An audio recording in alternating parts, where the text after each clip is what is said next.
Welcome to Now, No Opportunity Wasted, a podcast and a movement focused on making the most out of life's challenges and opportunities right now, today. Right now, I am sitting with author and just business, star, Andre Perry, author of the book Know Your Price. And what is the subtitle to the book, Andre? Yeah, know your price, valuing Black lives and property in America's Black cities. Yes. And, I really loved stumbling across you and your work. I have a friend named Andre Perry who is a photographer. He's a Black photographer who has made his pathway out of making images of happy Black people. When the market said that you need to, learn to shoot white people, he made a career out of it and now is the most sought after photographer in that lane. So as I was doing research for him, as I was stumbling across research, I found you and your work, and I figured, you know what, we have to absolutely have a conversation. As I started reading your story, first of all, wow, this podcast is about how everyday people, whether you're famous or not, um, approach the challenges and the opportunities in their life. And as I started reading your book, I mean, right out the gate, you are talking about just growing up in challenge. Like you were adopted, yet maybe still within a certain parameter of your family. And so how and then also having like conflict in your home of people maybe feeling like you don't belong. Finding a place that you belong. How did you? And I know that you said even as a child you kind of overcame some things. To be able to not snap on people from the sort of the trauma of things. So how did you navigate your childhood and that and come out of that space of your adolescence into, like, was that very rough for you? Like, how was that navigating? Well, Angelica, well, first of all, thanks for having me on this wonderful podcast. And yeah, there was certainly a lot of challenges as I was growing up, but my whole perspective is that my upbringing, my family are assets. They add value to my life and to others. Certainly I faced a lot of challenges, but the theme of my book, Know Your Price, and the theme of my work is to recognize the assets in Black communities, the strengths, the jobs, the homes, the families that add value to people's lives, but are not recognized. Well, as the story was told to me before I was born, an older woman by the name of Elsie Boyd, I call her mom, made a deal with my maternal grandmother that my mother would give me up to mom to raise in this small Black majority city called Wilkinsburg, which is a small city surrounded by Pittsburgh. Now, at the time, my mother was very low income. She was young. She was 17 when she had me, 15 when she had my older brother. There's a lot going on in her life. My father was a heroin addict. Eventually, my father would be murdered in prison. He was in and out of prison, but he was eventually murdered in prison. But mom did what a lot of Black matriarchs did at the time. She took in kids. And I came along, my brother came along. She watched between anywhere from 12 to 15 kids between me arriving at birth and me graduating from high school. But what's interesting is so many of my siblings, biological, non-biological, are doing well, and I just talk a lot about how my story really contradicts what I'm told about Black women. That we That's why I was so, because the narrative is always like when you start out the gate in situations where it's challenging, where people are having challenges, sometimes either that's an excuse for people that this was my upbringing and this is so I'm headed in this way, or people seem to underestimate people who come from a challenging background. Yeah, so much of my training I learned There's this classic report called the Moynihan Report, which essentially blamed black women for the state of black America. They said if black women only get married and exhibited certain behaviors, the black community would not be in dire straits as we are. But the reality is that we would not be where we were if it were not for black women, and Say that. certainly I would not be where I am. But we're also just missing the the many assets, the many strengths, the many solutions that black families overall create to combat the racism that we deal with every day. Yeah, And so for me, I've always said that we need to see the assets, the strengths in our upbringing, not at a set of deficits. that is not a common perspective. That's not a common view. Um, as a Buddhist, we basically, they say, "Oh, congratulations." Whenever you're faced with a huge challenge or whatever, they'll be like, "Congratulations," and after a while, you're like, it's kind of annoying sometimes, but it's just like it gets us in this condition or this mindset to understand that everything in our lives can be turned into value. And we even have the saying, like turning pain into medicine, and turning Hmm. that very thing that you thought was your challenge into your. And I feel like by looking at your career now and reading the type of work that you've done, it seems like you said, like your upbringing has very uniquely informed how you see not only the world, but maybe even just your purpose, or I would say as well as the opportunity of our culture to create a new system of valuation when it comes to black lives. I get, I mean, I say lives as a general thing, but Right. you're talking property value, you're talking about all of these things in layers. What are some of the things that you seeing improvements when it comes to that valuation? Yeah, so there's two aspects of my life I really take my personal story and apply it to my professional life. One, in general, I look at um, black people, white people, Latinx, anyone in my contact as brothers and sisters. I grew up with people who were not my genetic relatives, but they were my brothers and sisters nonetheless.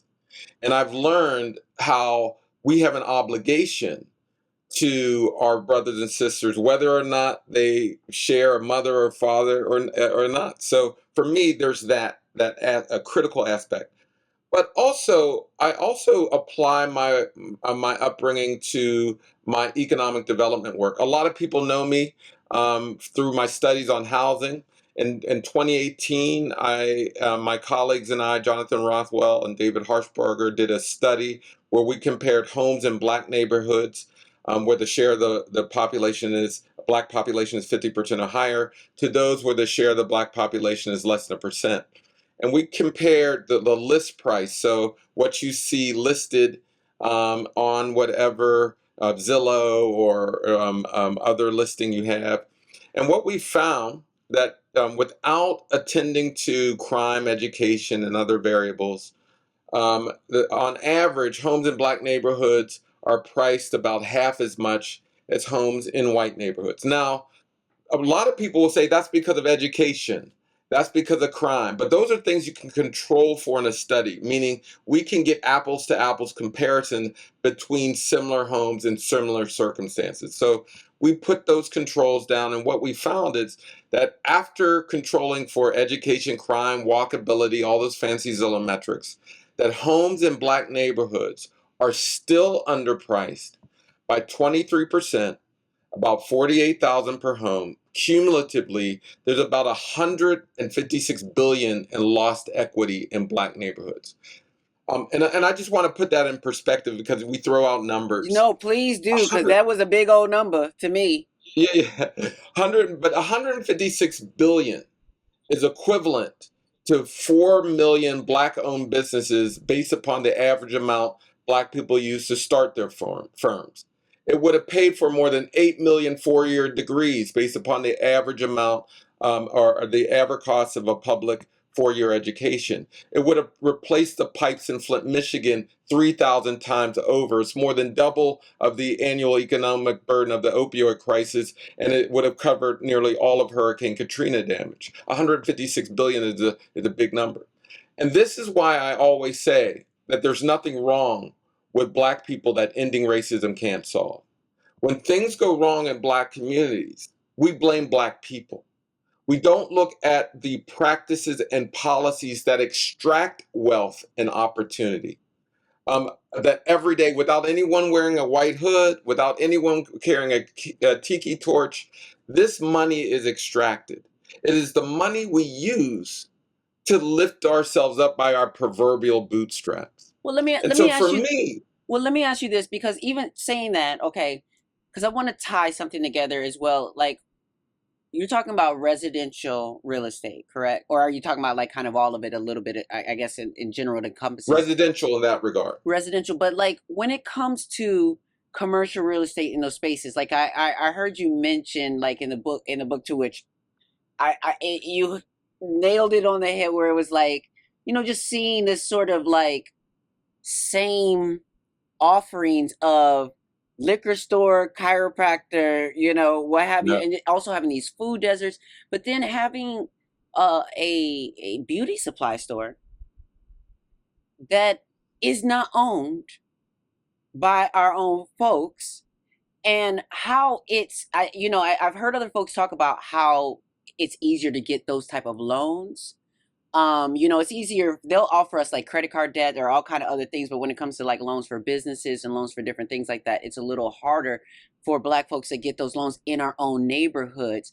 Why? Can you speak, or what is your perspective on the fact that even in those neighborhoods you're speaking of, and all that lost revenue and things that we can't tap into, how is that like compounded or affected by us not being entrepreneurs, I guess, in our own neighborhoods?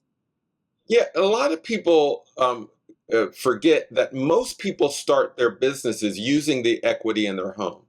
So if we have low home ownership and we're not getting value on our home, we're not going to have the resources to start our business. In addition, commercial property ownership is wanting.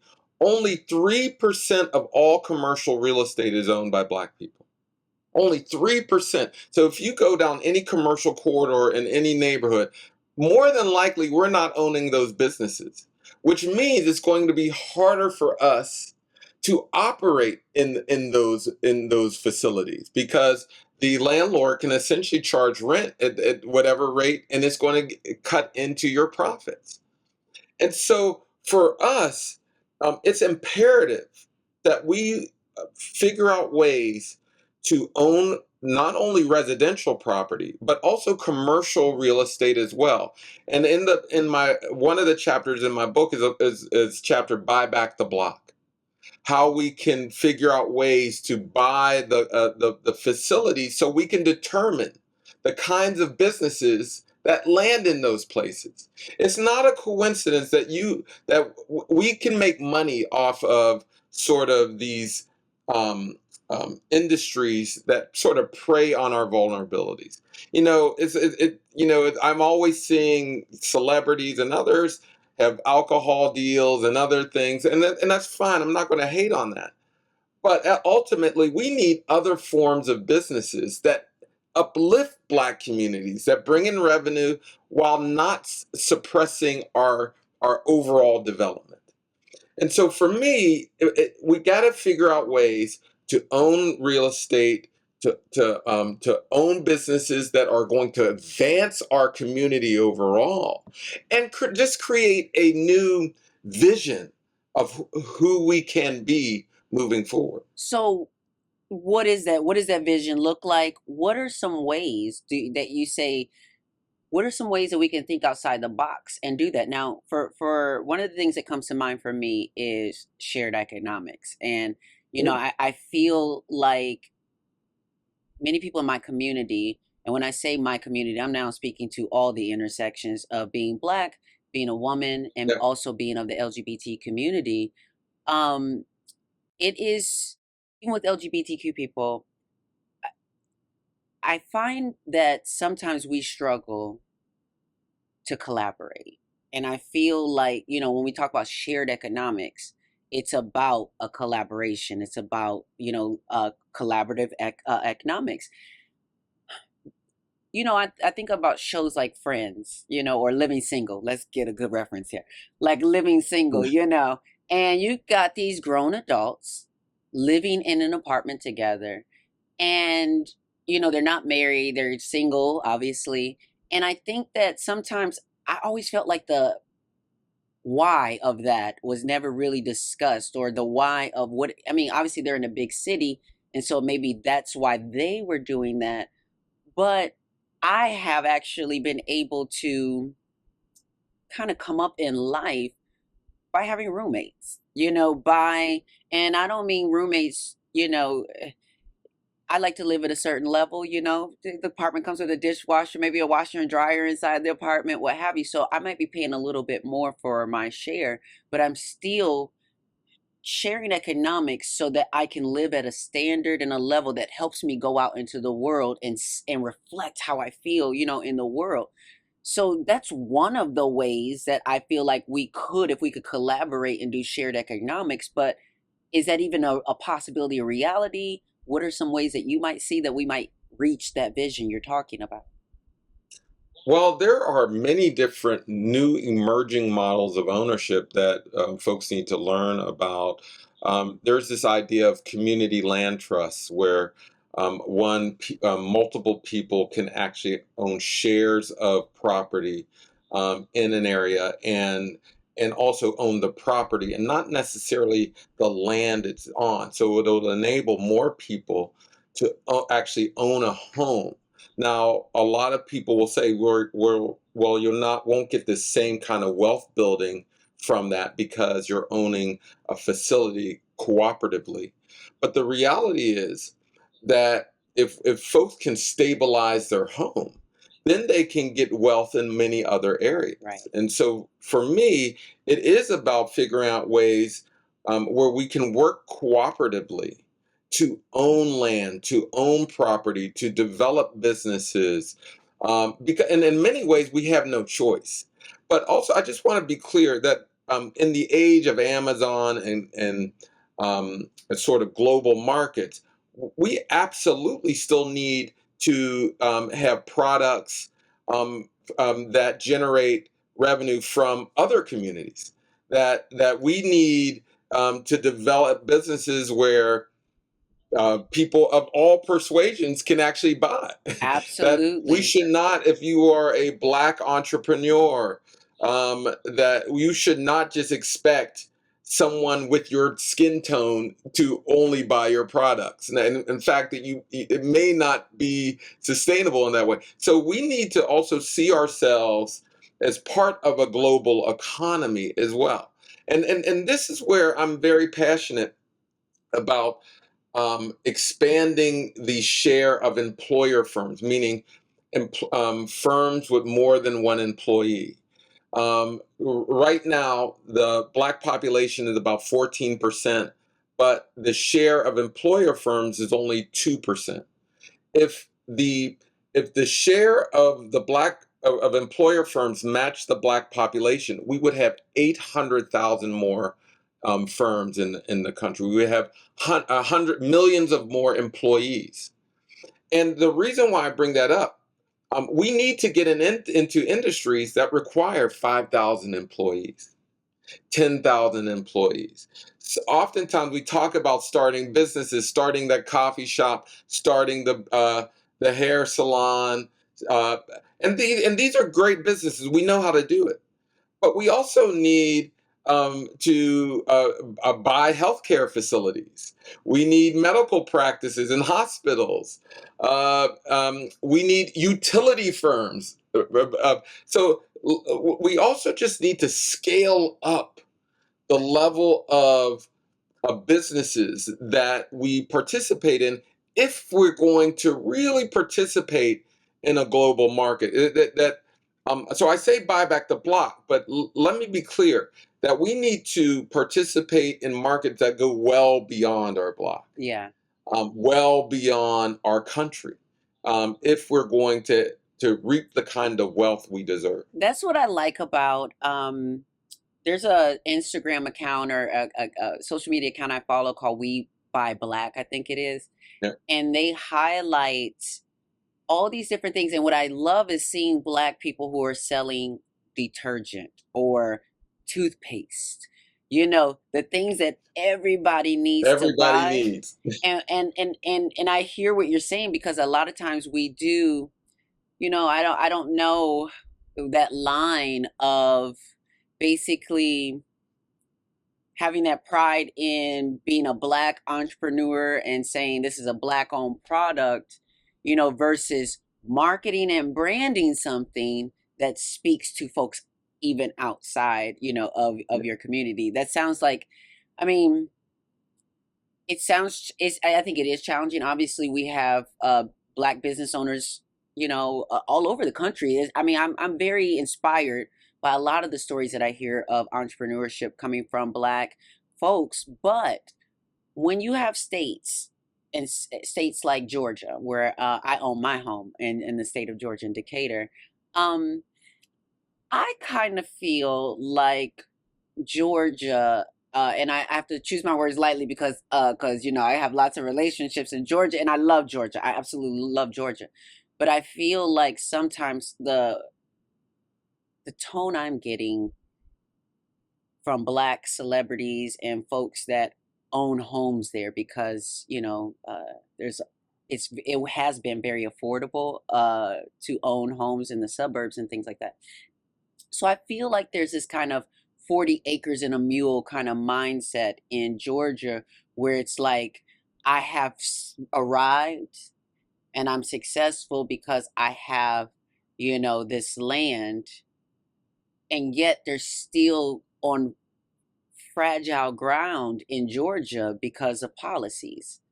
Hmm. When it comes to being able to run a business, even things like one of the main things that I want to hopefully champion in Georgia is the legalization and the like sort of commercialization of marijuana, and ways that are restorative justice into those who have been incarcerated due to those practices, and giving them the grants first to sort of open up the dispensaries.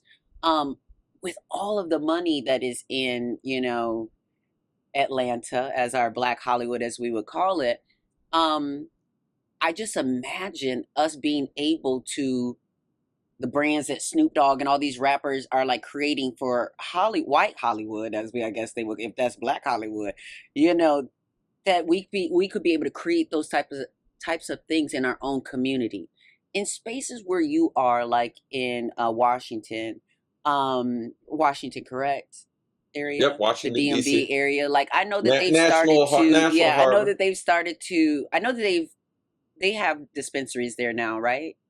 Yes, they just started. Do you have any insight into basically how that development is affecting sort of Blacks neighborhoods? No, I'm not up to speed on the numbers, particularly in Maryland, because it's a really nascent industry here. But I will say this, that there are places where Black business ownership is, in general, is faring better than others. Now, you mentioned Washington D.C. metro area, the DMV as we call it, Atlanta. These are generally considered like the Black Our bougie chocolate heavens. cities, yeah. Yeah, right, exactly. And we are, in general, doing better in certain areas of the world. And I don't want to ever discount that, because when you look at even just basic life expectancy, there's places in where I live where life expectancy is close to 80, well above national averages. Is fairly doing well in the Atlanta metro area. And part of, when you look at the predictors of life expectancy, you see housing, you see business ownership, you see income, and all those things are doing better in some of our chocolate cities than in others.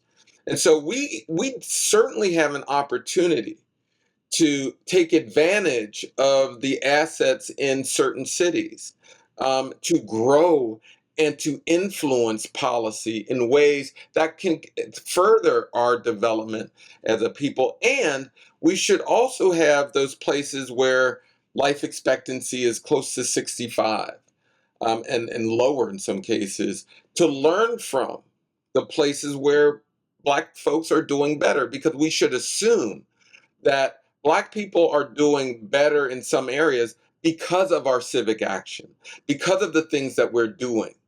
And we just need to do more of that, because you are absolutely right. Because the black white wealth divide is one where white families have about 8 times the wealth of Black families, even when you think you're doing well. Exactly. A family member goes to jail, a roof collapses, someone goes to college, and then you're tapping into your 401k. You spend your savings. Our wealth profiles are very fragile. And so for us, we do need to think about how can we gain power in the areas in which we have strength, to make sure that we can take risk, starting businesses, that when there's a new policy on cannabis, that we can actually take advantage of it. And so we just need that formal political and economic power in order to strengthen our status and to reduce our fragility. Yeah, I want to say, first of all, just thank you for doing the work that you're doing, because I always say that everyone has something that kind of draws them and pulls them. Doing that kind of data and research uh doesn't necessarily pull me, you know what I mean? So I'm interested. Obviously we're all interested in the thing, but everyone, we need people in all these different positions that have that thing, that inkling to do that work. I believe that data, and obviously in the time of technology, the way the internet and social media works, data is way more important than what I think a lot of people understand, especially because we're not so careful with protecting our data, with the ways in Right. which we share our data, as well as not even understanding the value on our data. Because some of our Yeah. even lived experiences means dollars for nonprofits and things like that, you know. So having all of this data at our hands, having people like Alicia Garza over at Black Futures Lab, Right. collecting data on, our people across the country. What do you see like as the vision of, because I kind of feel like the next level is doing some like Wakanda like stuff where we're Yeah. able to capture that data and then send our resources into the spaces that need, not only that need the help, it's not even about that need the help, where the opportunity is at, so that black dollars end up, when instead of gentrification happening and white people coming in and buying up black neighborhoods, that somehow we communicate that vitality in that neighborhood to our networks that are able to jump in beforehand. I mean, is it something like that? Is it more? What else could you see? How do we get to that vision? Well, yeah, I will say this. Why I'm appreciative of being on this podcast is because we do need to uplift our our researchers and our policy analysts, and folks who are doing statistics and but qualitative and quantitative work, and because there are Black people doing it, Yeah. we are there, and it takes And people we need like y'all you. there because other folks are going to read that data wrong. Exactly. We talk about a lot about discrimination in policing and housing, but another form of discrimination we seldom talk about is access to data. And so we need the stewards of data, people who can dispense it, can analyze it, can share it in real term, real people, plain Make talk, it plain. uh, make it plain, and people who come from the lived experiences, that we generally share. And so for me, it is about getting on the podcast, getting in some of your more popular venues, so that people can see, hey, I grew up in very similar circumstances. I see how you see. I'm just using tools to explain our stories in ways that can influence policy. And so for me, that's why I'm just very appreciative people like you lending their imprimatur, their stage, their platforms to and say, hey, here's another aspect of our community we need to pay attention to. Well, I'm telling you, the reason why I'm doing this, and with no opportunity wasted, my hope, my purpose, my intention, and all of this, it comes from my Buddhist practice. It comes from the space where I have learned that I am supposed to acknowledge all the value in all the people. I'm Yes, supposed to also reflect for folks that no matter where you come from, what your circumstances are, that you too can access or reach a level, eh, enlightenment, wisdom, clarity about your life to help you make that's certain right. moves. And it's so important because basically as Buddhism, we believe the cycle of birth and death, like you're being reborn and things like that. And what we Mhm. believe is like someone like myself is choosing to come back yet again and Mm, again and again so that I can show you, okay, let me show you with one leg. Let me show you as a Black trans immigrant.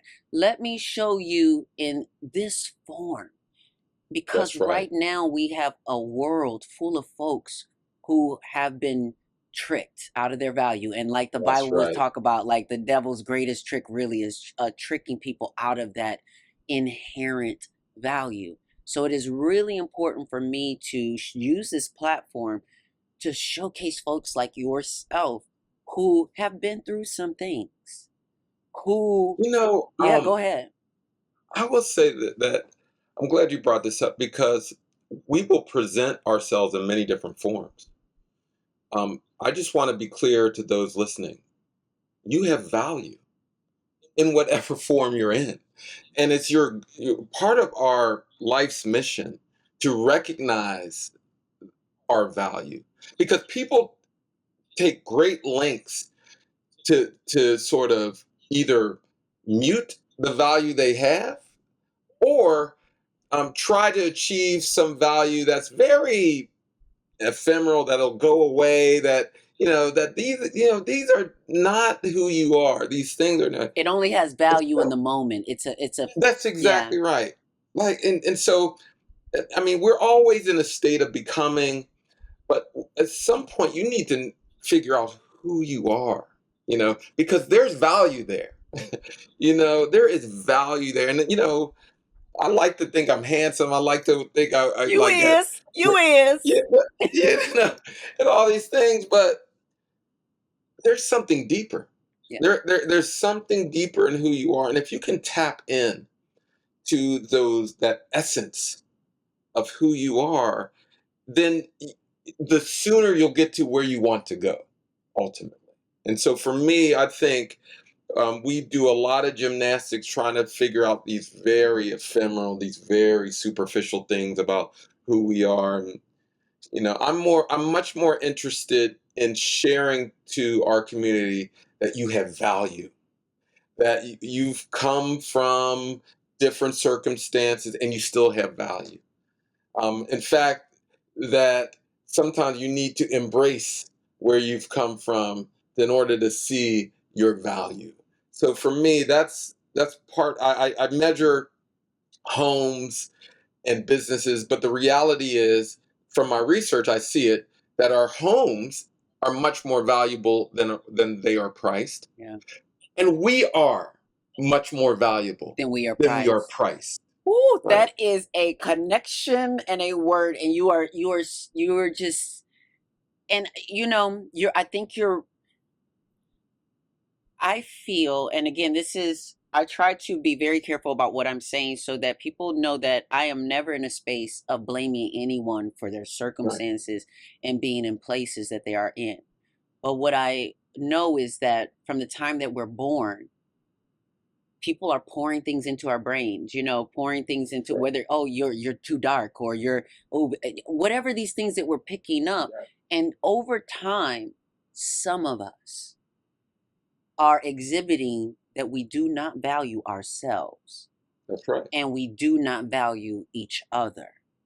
That's right. And I hate when something racist happens, and a shooting or this and that, and then they want to like point use that moment to point over to, well, y'all not doing this in your own community about these things, or what have you. Like, I want to make it clear, first of all, we can do two things at one time. Right now we talking about this incident. Right now we talking about this white Right. person going into this church and shooting up things. But when we step aside and leave that conversation, there are a lot of, like, there are a lot of nonprofits in Chicago that fight gun violence and that have after school programs for boys and girls.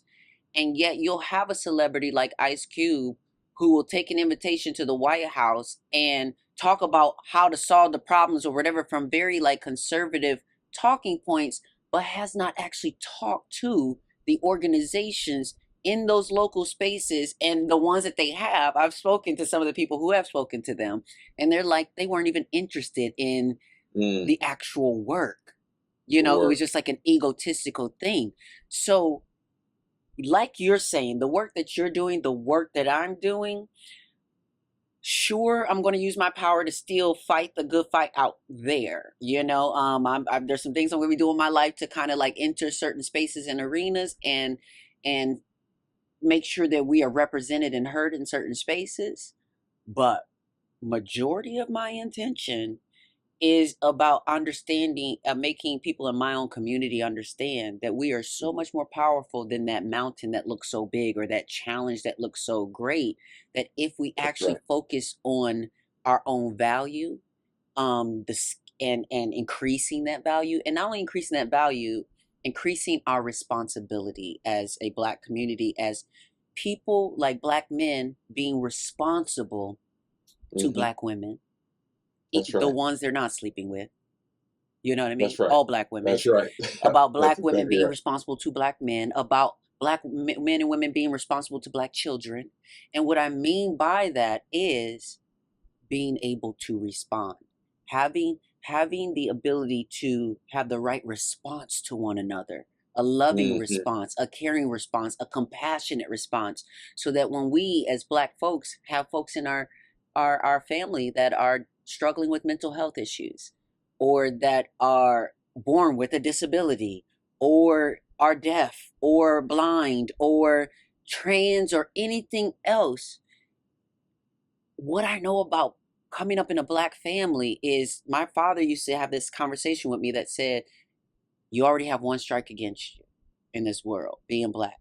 And then he would tell me, you got another strike against you being male. That was when, pre trans. And, so he'd be like, so you got to go, and I think that unfortunately, if you have a mental health illness or a challenge you're dealing with, if you are disabled, if you are anything other than an able-bodied, cis, heteronormative person, I think that our community struggles to see value in those people. Oh, absolutely. And there's something related to what you just said. How I try to get people to see that there's nothing wrong with us. I often quote Vietnamese philosopher Thich Thich Nhat, who recently died. Thich Thich Nhat used to say, if you're growing a head of lettuce and it's not growing, you never blame the lettuce. You look to see if it's getting rainwater. You look to see if the soil's enriched. You look to see if it's getting sunlight. You never blame the lettuce. When we got to be careful to stop blaming people for not growing for by ignoring these structural issues. What I try to do in my work is to get people to see that they have value by showing how these structures are limiting their growth. And when I compel people, we compel people to see that there's more growth that can occur if we address these structures, um, we'll be better off. But I am very clear. I do not hide away from the very internal battles that we are facing. That there are downstream effects to these structures. People are hurting each other every single day in many different ways. I'm not just talking about gun violence. There's hurt and pain throughout our community, and we have got to deal with that level of trauma at in the downstream level. But we're never going to get there if we don't see that there's structures out there that is extracting value, that's telling us we're not worthy. And so for me, that's how I focus my attention, to get people to see, oh, you know what? It wasn't supposed to be this way, that there are these structures in place that are trying to say I'm of less value at Hmm. the end of the day. Thank you just so much again for being here, for being here, for making it through your journey specifically the way that you have, for changing the things that you felt you needed to change to become a better man and to respond better to the world. We need more folks like yourself. So again, that is why I am going to amplify your presence on this podcast. Um, Thank you just so much for doing this. Before we go, I want to ask you this: what do you think is the greatest opportunity or the greatest challenge that we are facing today? Well, I'll stick a little bit to my research. I really believe in ownership of homes and businesses, not just from a simple wealth perspective. For a for the descendants of the enslaved who were once owned, owning and controlling our communities means something different. It hits different, as the young people say, or they used to say. That we really need to engage in a conversation about ownership, and not in a very trite British model where, if I own a home, I can control everything. It's more about, and from like a Black Power perspective, of being self-deterministic, being self-reliant, seeing our collective value. And so for me, I want us to own, but there are true challenges to that. The lack of wealth, the lack of capital in our community really inhibits that kind of ownership. So we need to figure out ways to get the capital so that we can begin to organize ourselves for ownership. Amen on that. I will say that. Andre, I'm going to continue to follow you, to keep tabs with you, to kind of even check in and, check in with you because Check in. I believe in the mission. I'm totally sold. And I love that you have the data. You're doing the research. So I'm going to tap you in the future just to continue to amplify the message because I believe you are absolutely correct. We do need to focus on, again, even if we take the conversation outside of sort of like a capitalistic lens of just saying we need to have ownership of our own communities. Like I love when you said that, Absolutely. like because I definitely feel that there's so much about our communities that is siphoned out. There's so much value taken out of our communities, and then when we try to access it ourselves, we're told it has no more value. That's So right. from your lips to God's ears to the universe ears, we are going to increase our communities' um, ability to own our own communities. Yes, thank you Ashe. so much, Andre. Where where can they get your book, follow you, find you?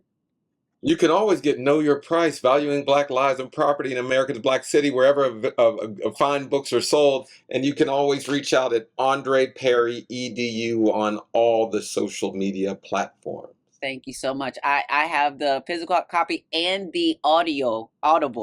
So like Audible, Woo-hoo. let me tell you, you can highlight in the physical copy, but the Audible, you can keep going back to in a really good way. So listen, however you need to access it, come get this information. Come get this information from Andre. We'll be right back.